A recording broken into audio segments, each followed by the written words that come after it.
L'enjeu principal en matière d'urbanisme, on le connaît toutes et tous, il est évidemment de faire de notre ville une actrice de la lutte contre le changement climatique à l'heure où les prémices du futur rapport du GIEC nous alertent une fois de plus, et tout en répondant évidemment aux impératifs de solidarité pour n'exclure personne dans un contexte où notre territoire, sur la métropole, mais bien au-delà en Bretagne en général, connaît une croissance démographique forte.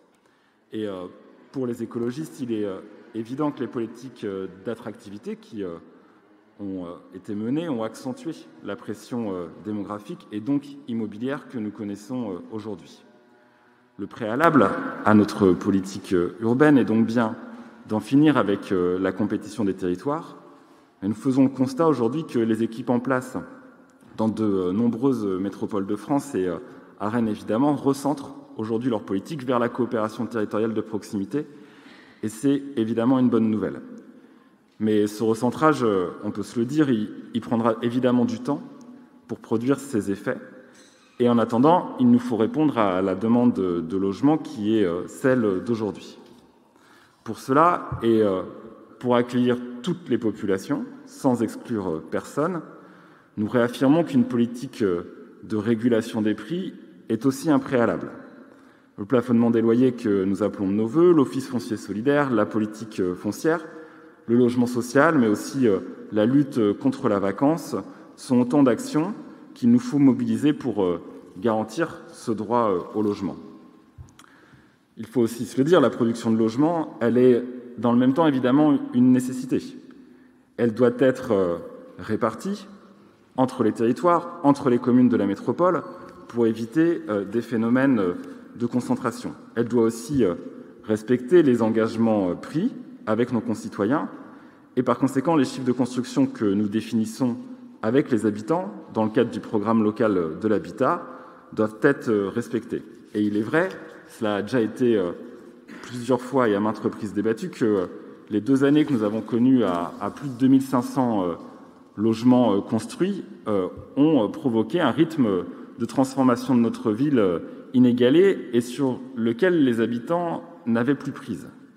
Et la réaction des habitants et des habitantes face à cette accélération du rythme de construction a été d'autant plus forte que là où hier, et Marc Hervé l'a rappelé, notre ville grandissait en s'étalant par extension urbaine, aujourd'hui 95% de la production de logements se fait en renouvellement urbain sur des espaces qui sont déjà bâtis.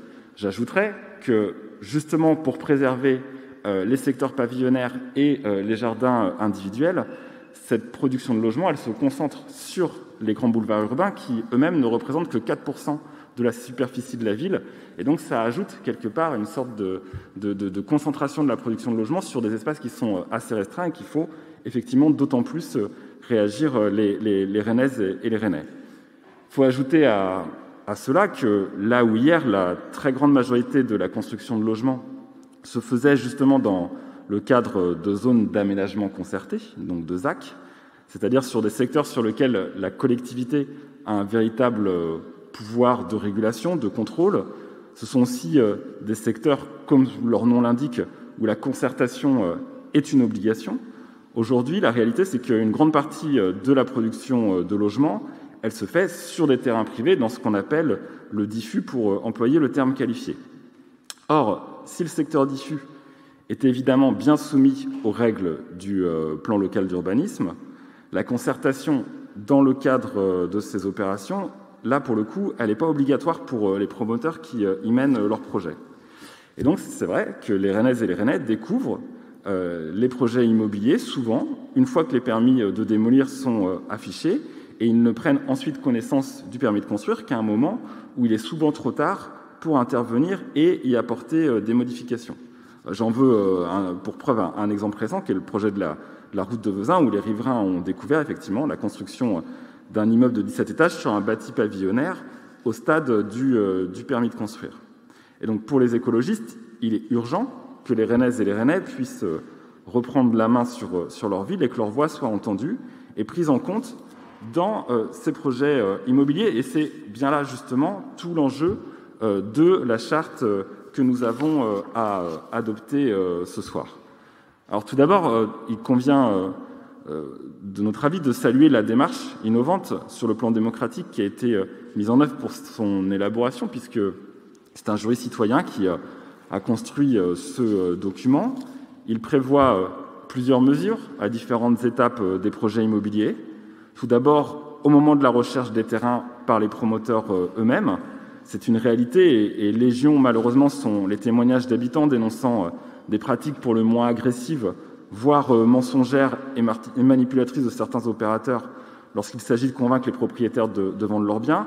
Ces pratiques, clairement, elles ne sont pas acceptables et un des objectifs de la charte, c'est de les réguler et de les faire cesser.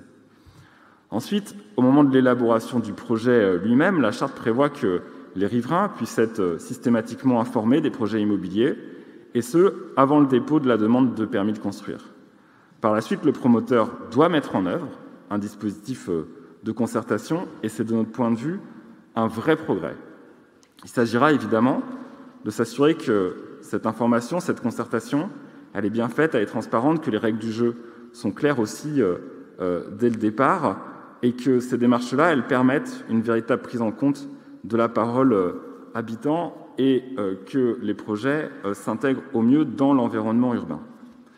C'est d'ailleurs là aussi un des autres objectifs de la charte, assurer une meilleure prise en compte de l'insertion des projets dans leur environnement, veiller à la qualité architecturale, respecter les objectifs de végétalisation, le respect de l'arbre et de la nature sur les parcelles sur lesquelles se construisent les immeubles. La charte, elle se veut une démarche de coopération avec les habitants, mais aussi, évidemment, avec les acteurs de la construction qui sont invités à la signer et à l'appliquer. Évidemment, nous l'adopterons ce soir, tout en étant particulièrement vigilants sur sa mise en œuvre, même si Marc Hervé l'a rappelé que cette mise en œuvre se veut aussi évolutive dans le temps, et c'est une bonne chose. Nous serons évidemment vigilants sur son respect par l'ensemble de la profession immobilière. Nous savons qu'un certain nombre d'acteurs de la promotion vont s'engager de façon sincère et avec conviction dans la démarche, et ils ont déjà pris part au débat autour de cette charte. Mais pour que tous les promoteurs soient bien sur un pied d'égalité, pour s'assurer que cette charte elle sera utile, il faut aussi le dire franchement, cette charte elle a bien vocation à avoir un caractère opposable. Et qu'un promoteur qui ne la respecterait pas ne doit plus pouvoir construire sur la ville. Il en va de l'intérêt des habitants de notre ville et de son avenir. Une fois ces quelques réserves émises, il faut dire que la charte construction et citoyenneté, elle vise clairement à généraliser les démarches d'information, de concertation et, nous l'espérons, de co-construction de l'ensemble des projets immobiliers de notre ville avec les habitants. Elle vise à mieux assurer le respect des règles du plan local d'urbanisme, notamment en matière de végétalisation, de protection de la nature, de notre environnement. Et elle était nécessaire, elle était attendue, et c'est pourquoi nous l'approuvons évidemment ce soir. Merci, Monsieur Puil.